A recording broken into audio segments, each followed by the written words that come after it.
Unemployment, of course, is increasing around the world, and Spain has a particular difficult time with unemployment. Unemployment actually has two big effects. The first one is an immediate effect. People don't have a job, and life is difficult. The second part has to do with lack of trust in the world around them. And it turns out that it's a long-term effect. So once people get fired and they don't have a job and they keep on searching for a job, people basically lose faith in their understanding of the world around them, and depression is very likely to settle in. And that can have a long-term effect. People don't get used to it. The shock of losing a job is something that people don't get over very quickly. So that makes the whole thing much more difficult, not just until they find the next job, but even if they do find the next job, this fear will remain with them.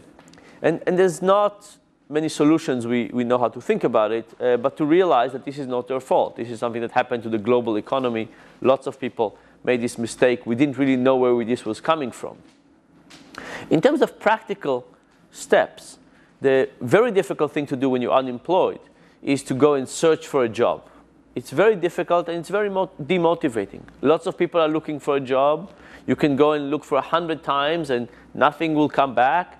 And it's basically like gambling with very, very low odds of success. And therefore, the question is, how do you motivate yourself? And one of the things we find is that people have to create rules for themselves.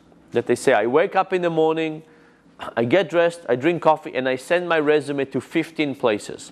And I don't start doing anything else until I finish that.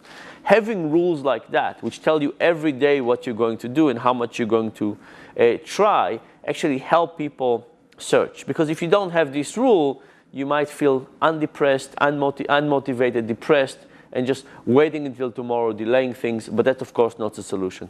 So give yourself some rules and make sure that you do some steps of progress toward trying to get a job every day.